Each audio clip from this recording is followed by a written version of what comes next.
Après-midi. Monsieur.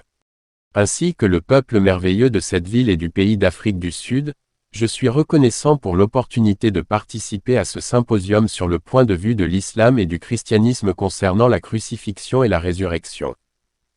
En me préparant pour cette intervention, je ne m'étais pas rendu compte que j'allais devoir faire face à tant de théories différentes sur la crucifixion du point de vue islamique.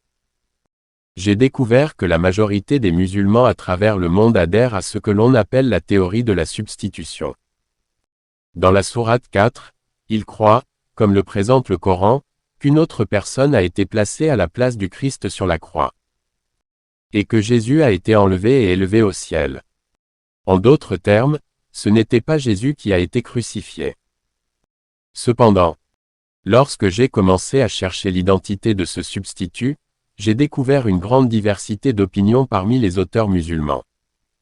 Certains affirment qu'il s'agissait d'un des disciples de Jésus. Al-Tabari, citant Ibn Ishaq, dit que c'était un homme nommé Cyrus ou Sergius. Un autre érudit, Al-Bagawi, affirme que c'était un juif nommé Titanus. Al-Razi mentionne un certain Falayanis. Wahb ibn Munabi dit que c'était un rabbin ou un ancien juif. D'autres encore, trouvant injuste de mettre un innocent à la place de Jésus, avancent que c'était Judas Iscariote. Monsieur Didat pourra peut-être me corriger, mais je ne crois pas qu'il existe la moindre preuve dans le Coran pour cette affirmation. On trouve ce genre de récit dans certains groupes religieux antérieurs à l'islam, mais pas dans le texte coranique lui-même. Je me suis toujours demandé pourquoi Dieu aurait eu besoin d'un substitut. Pourquoi ne pas simplement prendre Jésus au ciel directement? Une autre théorie, qui n'est pas majoritairement acceptée parmi les musulmans, prétend que Jésus est mort de mort naturelle plusieurs années après les événements de la crucifixion. Cette idée est récente et vient principalement d'un homme nommé Venturini, qui disait que Jésus ne serait pas réellement mort sur la croix, mais qu'il se serait évanoui, puis aurait été ranimé plus tard dans le tombeau. C'est aussi la thèse centrale des Ahmadis, une secte de l'islam, fondée par Mirza Ghulam Ahmad, qui prétendait être un prophète. Ainsi, selon eux, Jésus n'a pas été crucifié, car il n'est pas mort sur la croix. Honnêtement, je ne comprends pas très bien comment ils arrivent à une telle conclusion. Ce que je veux faire ici, c'est simplement vous présenter les faits tels que je les ai documentés dans mes travaux, et vous laisser, en tant que personnes intelligentes et équitables, tirer vos propres conclusions. Ce qui sert de fondement aux arguments que je vais exposer, c'est que, durant mes années à l'université, je voulais écrire un livre contre le christianisme. Mon objectif était de le réfuter intellectuellement. La dernière chose que je voulais, c'était devenir chrétien. Mais après 2 ans de recherches intensives, d'importantes dépenses de temps et d'argent, j'ai découvert certains faits.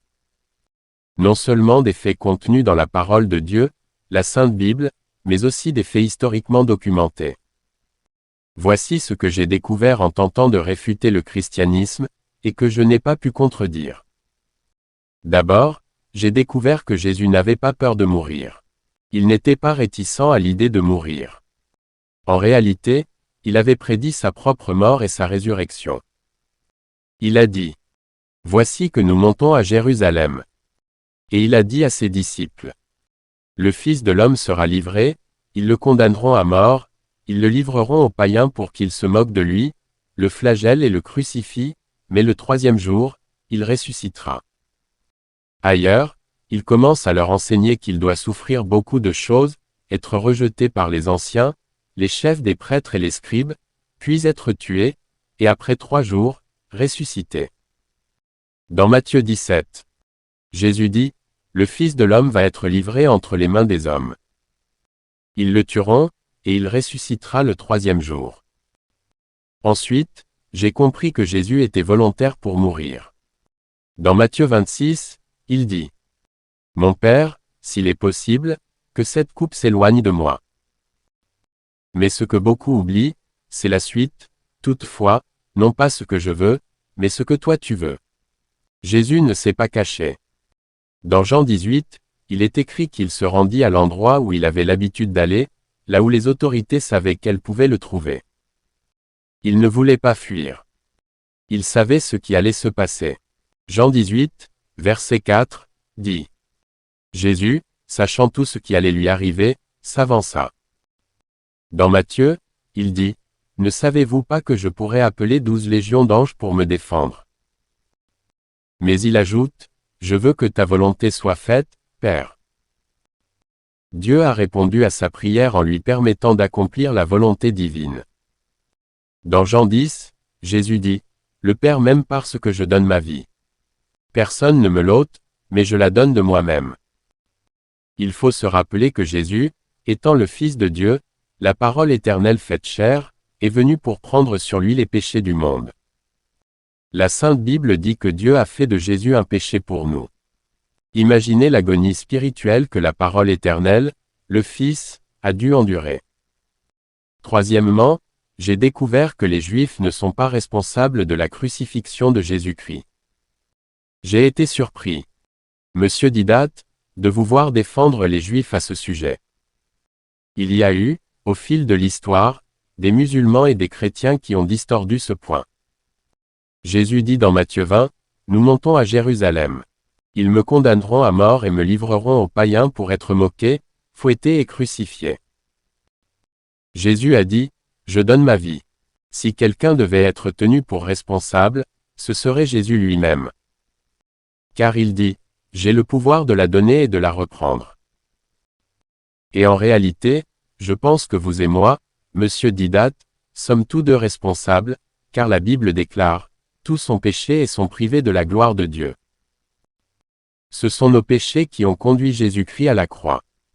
Enfin, j'ai appris que le christianisme appelle à une foi intelligente, réfléchie, et non à une foi aveugle.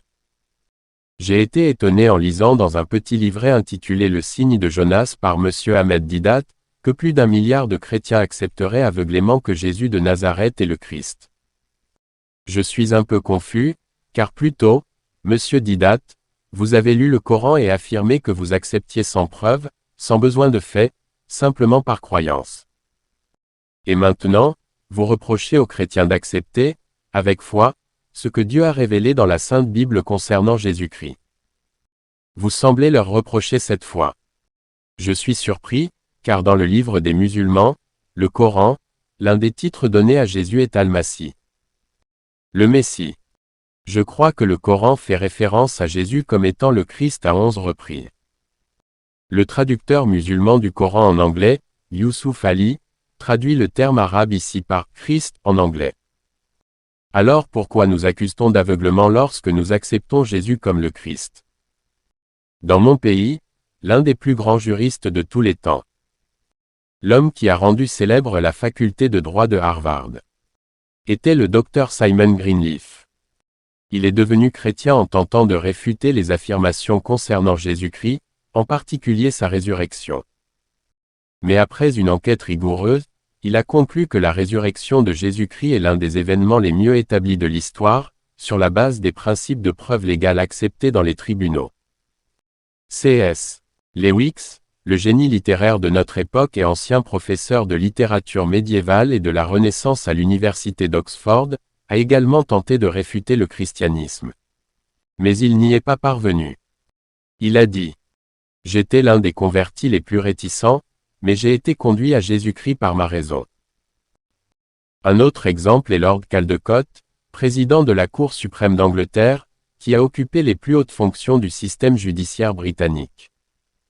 Il a déclaré: « Chaque fois que j'ai tenté d'examiner les preuves du christianisme, je suis arrivé à la conclusion qu'il s'agissait d'un fait indiscutable. » Le docteur Thomas Arnold, directeur pendant 14 ans d'une grande université et auteur d'une série en 3 volumes sur l'histoire de Rome, a affirmé: « Je ne connais aucun fait dans l'histoire de l'humanité qui soit mieux et plus solidement prouvé que la résurrection de Jésus-Christ. » Le docteur Werner von Braun, le scientifique allemand à l'origine du programme spatial américain, a déclaré qu'il n'était jamais vraiment devenu un scientifique avant de connaître personnellement Jésus-Christ comme Sauveur et Dieu.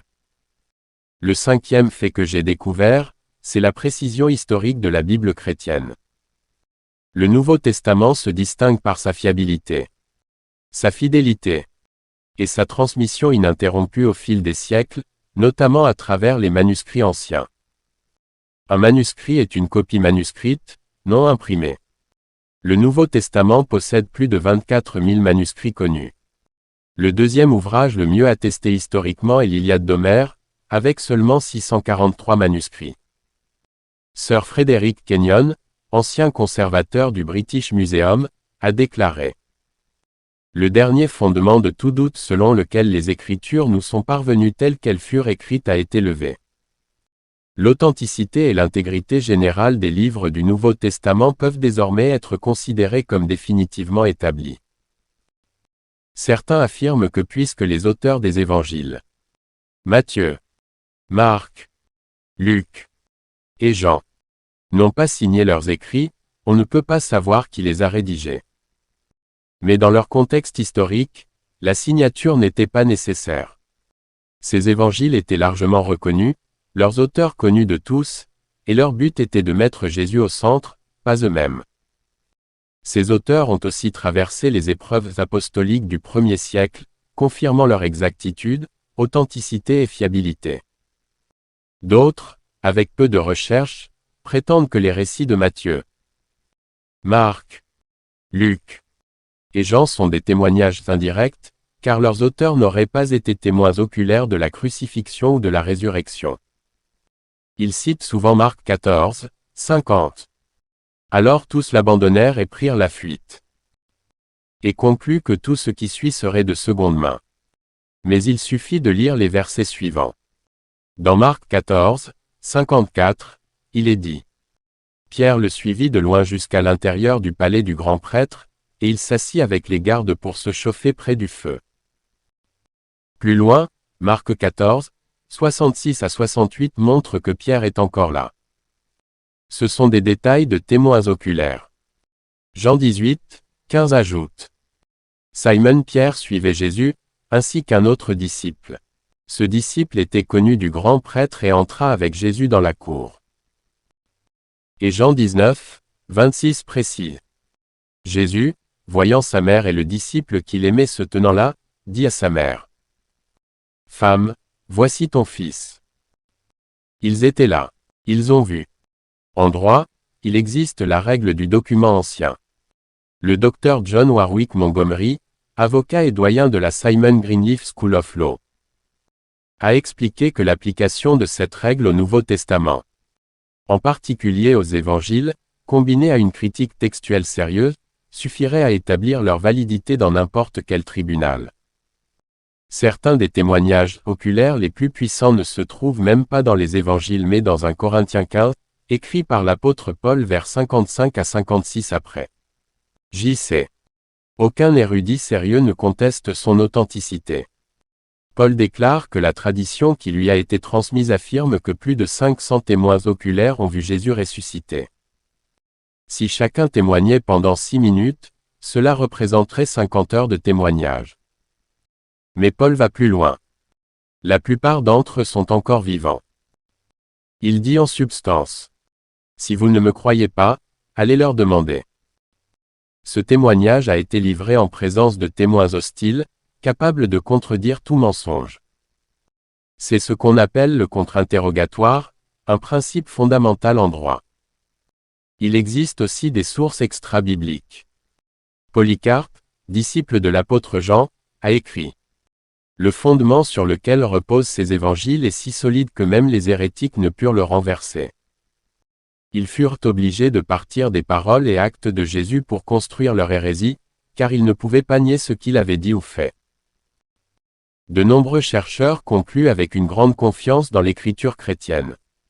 Le docteur Millard Burrows, de l'université de Yale, a dit: Il y a une confiance croissante dans la transmission fidèle du texte du Nouveau Testament. Le docteur Howard Vaux, chercheur et archéologue, a déclaré: Du point de vue des preuves littéraires, la seule conclusion logique est que la fiabilité du Nouveau Testament est infiniment plus forte que celle de tout autre document de l'Antiquité. Et le sixième fait que j'ai découvert est que le Christ a été crucifié. Il est clair, non seulement à partir des récits historiques bibliques chrétiens, mais aussi à partir de sources séculières. que j'ai documenté à la fin de mon livre Evidence that Demands a Verdict. Que Jésus non seulement a prédit sa mort par crucifixion, mais qu'il a bel et bien été crucifié. Jésus avait déclaré qu'il serait flagellé puis livré pour être crucifié. Dans Jean 19, il est écrit. Ils prirent donc Jésus, et il sortit portant sa propre croix, jusqu'au lieu-dit du crâne. C'est là qu'ils le crucifièrent, avec 2 autres hommes, un de chaque côté, et Jésus au milieu. Suivons ce qui s'est passé lors de la crucifixion. Tout d'abord, il est mentionné que Jésus fut flagellé par les Romains. Cela signifiait qu'on le déshabillait jusqu'à la taille, on l'attachait dans la cour, et les soldats utilisaient un fouet dont le manche mesurait environ 45 cm. À l'extrémité du manche, plusieurs lanières de cuir. Souvent au moins 4, parfois 5 ou plus. Étaient garnies de morceaux d'eau pointus ou de billes de plomb au bord tranchant. Ces lanières, de longueur variée, étaient abattues sur le dos du condamné avec une force brutale, frappant en même temps, puis arrachées vers le bas, lacérant la peau et les tissus. Les Juifs interdisaient de dépasser 40 coups de fouet, donc ils s'arrêtaient toujours à 39 pour éviter de transgresser la loi. Mais les Romains n'étaient pas liés par cette limite. Par provocation, ils donnaient souvent 41 coups ou plus aux Juifs. Jésus a donc probablement reçu au moins 41 coups. Plusieurs autorités médicales ont étudié la crucifixion, notamment le docteur Pierre Barbet en France, et le docteur C. Truman Davis en Arizona, aux États-Unis. Le docteur Davis décrit ainsi les effets du fouet romain. Le fouet lourd est abattu encore et encore avec toute sa force sur les épaules, le dos et les jambes de la victime. D'abord, les lanières entaillent la peau, puis les coups répétés atteignent les tissus plus profonds, provoquant d'abord un suintement sanguin des capillaires et veines, puis une hémorragie artérielle. Les petites billes de plomb provoquent d'énormes contusions qui sont ensuite ouvertes par les autres coups. Finalement, la peau pend en lambeaux, et toute la région devient une masse méconnaissable de chair sanglante. D'autres sources mentionnent que le dos pouvait littéralement être ouvert jusqu'aux entrailles. Beaucoup mouraient simplement à cause de la flagellation. Ensuite, on enfonça des clous dans ses poignets et dans ses pieds. Plus tard, ce vendredi après-midi, les soldats brisèrent les jambes des 2 voleurs crucifiés avec lui, mais ils ne brisèrent pas les jambes de Jésus. Pourquoi? Lorsqu'on était cloué à la croix, les jambes étaient repliées et clouées. La mort sur la croix survenait souvent par asphyxie. Les muscles thoraciques étant paralysés, la victime ne pouvait plus expirer. Pour respirer, elle devait se redresser en prenant appui sur ses jambes. Briser les jambes empêchait ce mouvement, accélérant ainsi la mort. Mais Jésus avait déjà expiré. Ses jambes ne furent donc pas brisées, conformément à la prophétie dans Psaume 34, 20. Il garde tous ses os, aucun d'eux n'est brisé. Il accomplissait ainsi ce que Dieu Yahvé avait annoncé. Le 9e fait que j'ai découvert est que Christ était mort. Dans Jean 19, 30, il est écrit que Jésus s'est lui-même abandonné à la mort. Il dit, « Tout est accompli ». Puis il baissa la tête et rendit l'esprit. Ensuite, en Jean 19, 34, dont M. Didat parle dans son livret, un soldat romain transperça son côté d'un coup de lance. Des témoins oculaires ont rapporté que du sang et de l'eau en sortirent, séparés. M. Didat y voit la preuve que Jésus était encore vivant, citant un article de 1949 du Tinker's Digest, écrit par un antiologiste. Mais selon des recherches médicales modernes que j'ai consultées, ce journal est désormais jugé obsolète, et peu de bibliothèques universitaires le conservent encore. D'un point de vue médical, une blessure comme celle infligée à Jésus, s'il avait été vivant, aurait causé une hémorragie interne, non une sortie de sang visible. Le sang se serait accumulé dans la cavité thoracique, suintant à peine de la plaie.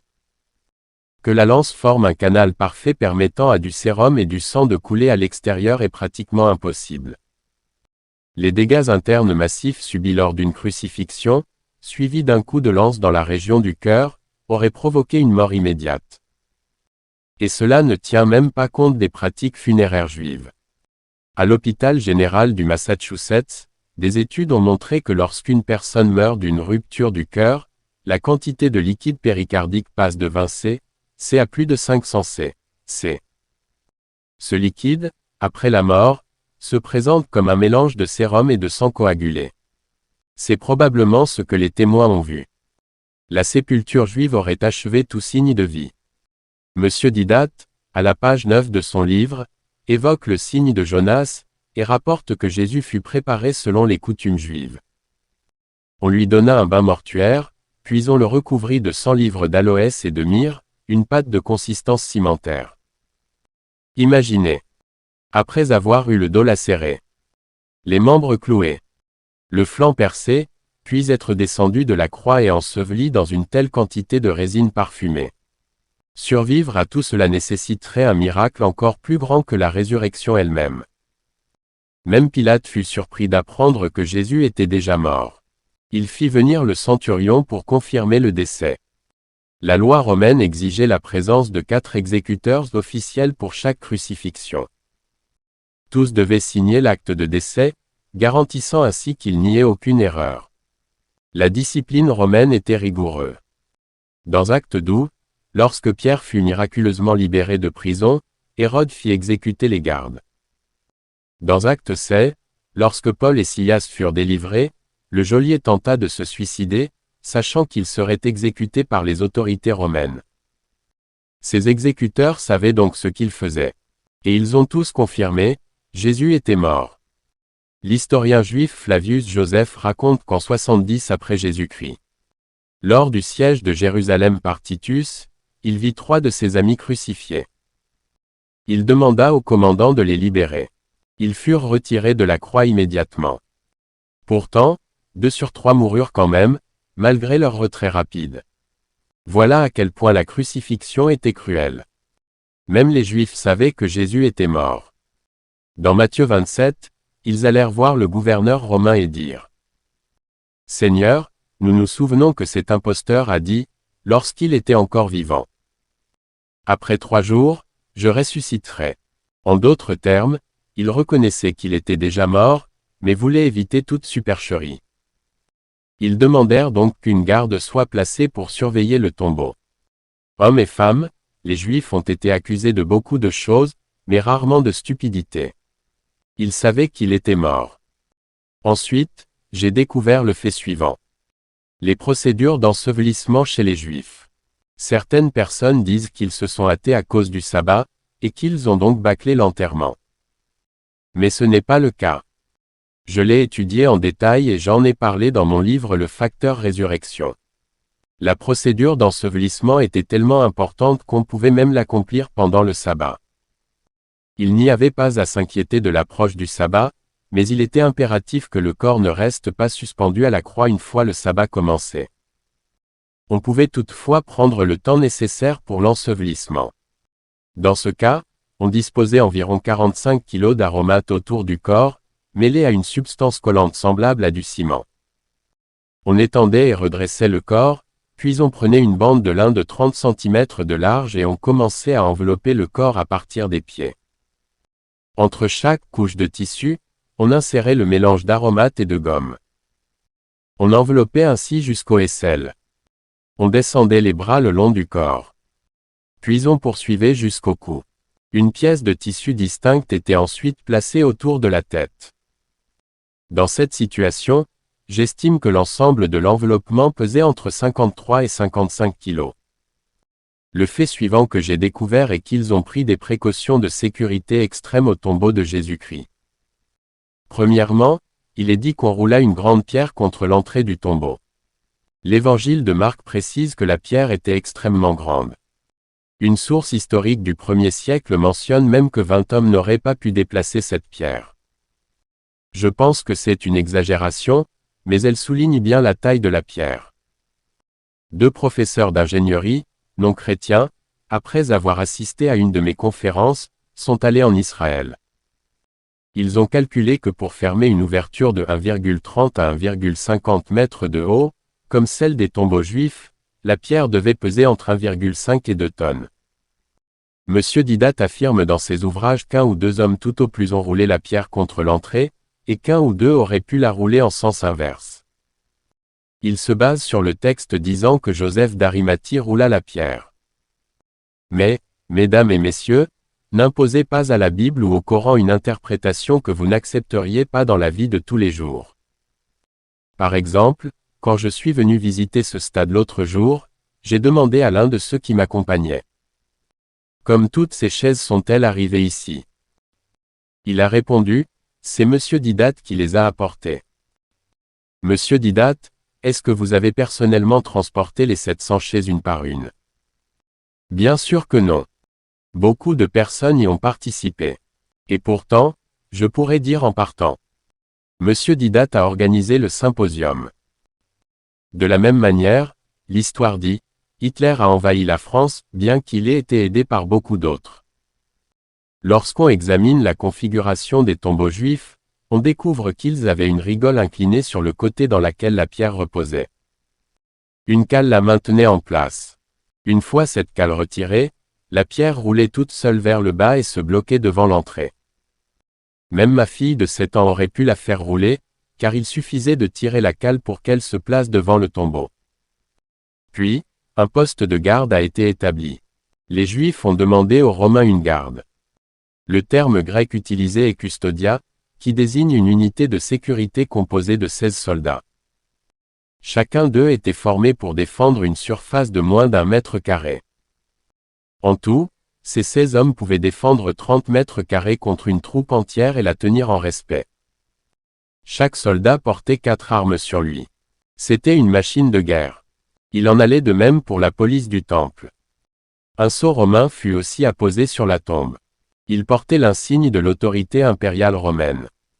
Ce sceau représentait la puissance de Rome, et quiconque le brisait était mis à mort. Le corps du Christ avait été emmailloté avec plus de 45 kilos d'aromates et de substances collantes. Pourtant, un fait demeure. 3 jours plus tard, le tombeau était vide. C'est un fait historique. Même Monsieur Didat l'admet. Alors inutile d'en débattre plus longtemps. Vous avez évoqué le signe de Jonas. Je suis heureux que vous l'ayez mentionné. Je ne vais pas m'y attarder, car ce n'est pas nécessaire ici. Mais, mesdames et messieurs, pour comprendre une chose, il faut toujours l'étudier dans sa langue et sa culture d'origine. Ici, il faut revenir au contexte juif de l'époque de Jésus. Pas celui de l'Afrique du Sud. De l'Inde ou de l'Amérique d'aujourd'hui. Dans le livre d'Esther, au chapitre 4, il est dit qu'un jeûne de 3 jours et 3 nuits a été décrété. Mais ensuite, il est écrit que le jeûne s'est terminé le 3e jour. Dans la manière de compter juive, 3 jours et 3 nuits signifiait simplement jusqu'au 3e jour ou au 3e jour. Jésus a dit dans Matthieu 12, 40 qu'il resterait dans le tombeau 3 jours et 3 nuits. Puis, dans Matthieu 20, il a déclaré qu'il ressusciterait le 3e jour, et non après le 3e jour. Dans Matthieu 27, 63, les ennemis de Jésus eux-mêmes citent ces paroles. Après 3 jours, je ressusciterai. Et il demande alors une garde jusqu'au 3e jour. Il savait que l'expression signifiait jusqu'au 3e jour, pas au-delà. D'après la manière juive de compter le temps, telle qu'expliquée dans le Talmud de Babylone et de Jérusalem, toute partie d'un jour est considérée comme un jour complet. Ainsi, entre vendredi avant 18 h, début du sabbat, et samedi soir, on compte 2 jours et 2 nuits. Et toute minute après 18 h le samedi correspondait à un 3e jour et une 3e nuit. C'est la même chose dans mon pays. Si mon fils naît une minute avant minuit le 31 décembre, je peux le déclarer comme ayant vécu toute l'année fiscale. Le garde romain, en cas d'échec, était exécuté. Une des méthodes consistait à le brûler vif avec ses propres vêtements. Le sceau fut brisé. Les autorités furent alertées. Briser ce sceau équivalait à une crucifixion, parfois même la tête en bas. La pierre fut déplacée. Je demande à Monsieur Didat d'examiner le texte grec du Nouveau Testament. Comme le Coran est écrit en arabe, le Nouveau Testament est en grec. Ce texte dit que la pierre fut roulée non seulement hors de l'entrée, mais loin de tout le tombeau, comme si elle avait été soulevée et transportée. Si des gens voulaient simplement aider Jésus à sortir, Pourquoi se donner tout ce mal pour rouler une pierre de 1,5 tonnes vers le haut, loin du tombeau? Les soldats auraient dû dormir avec des bouchons d'oreilles pour ne rien entendre. Marie se rend ensuite au tombeau, selon Jean chapitre 20. Monsieur Didat affirme qu'elle y allait pour « oindre » le corps, et que ce mot signifie « masser ».